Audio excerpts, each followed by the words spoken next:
name is Made Raninta Chandra Dewi. You can call me Raninta. I am from 5C and today I am going to explain about the learning process that I have designed, and it is called as What is Your Country? Well, this video will be divided into 4 parts. The first one is we are going to talk about skills that are trained in this learning.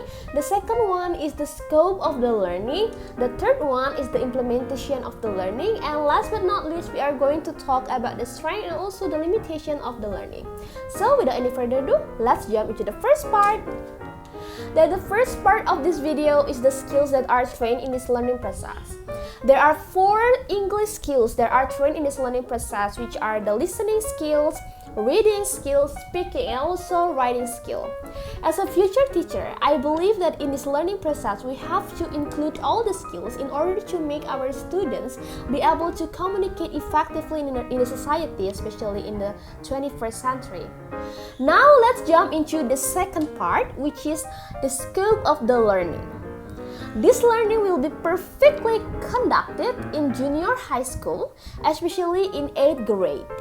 The material that are covered in this learning process are descriptive text and also simple present tense, which is the tense that is used in making descriptive text. And last but not least, the theories that are closely related to this learning process are: the first one is cooperative learning, the second one it is the gamification or game-based learning, and then the third one it is integrated skills teaching approach. I combine those 3 theories in designing this learning process. Let's jump into the third part, which is the implementation of the learning. Now, this implementation is divided into 3 stages. The first one, it is opening activity stage.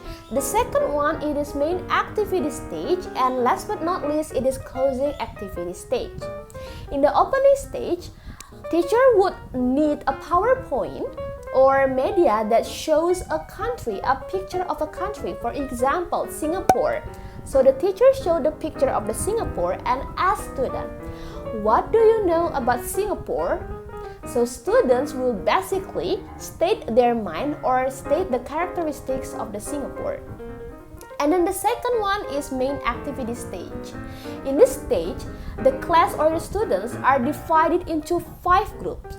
Each group consists of 5 students, and then each or one of the representative of the groups come up to in front of the class and then pick the country. So please keep a note that other group must not know what other groups got for the country. So because at the end of the day, they have to guess what other groups got. And then after that, they are led to the activities when they are gathering information about descriptive text and also the countries. In this part, teachers should be able to provide the resources, for example, like the website, YouTube videos, blogspot, ebook, and etc. In the discussion session, teachers should be able to monitor the discussion that is conducted by students. And then they are led to make the descriptive text about the country that they got. After this, the representative of students have to come up in front of the class and then present the result of the discussion. But please keep a note that they cannot state what country that they describe. And then other group that listen to their explanation should be able to guess what country that are being described by their friends. And then after the main activity stage, in the closing stage, students attempt a quiz in the quizzes application related to the descriptive text and also the countries that are being explained in the class. So that is the end of the learning process. Now, we're jumping into the last part of this learning process, which is the strength and also the limitation of this learning process. Well, what is the strength of this learning process? The first one, this learning process is very innovative and very interesting to be conducted. So students will be very happy in learning English and learning countries. The second one, this learning process involves 4 English skills which are very needed in the society. And then the third one, it can enrich students' knowledge about countries. So they do not only learn about language, but they also learn about the common knowledge. Despite of the strength that this learning process have, this learning process has also limitation. The first one, this learning process requires a lot of time to be conducted, so teachers should be aware or should be careful in the time management. The second one, the assessment will be very hard to be conducted because it involves 4 skills in one meeting or in a learning process.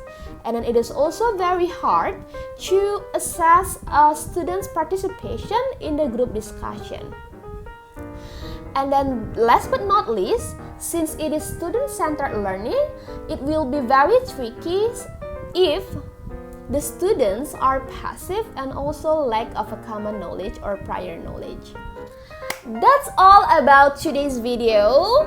Thank you very much for watching. So as a last word, I would like to say, as a future teacher, I hope that we could create or we could design a learning process which is interesting and also effective for students.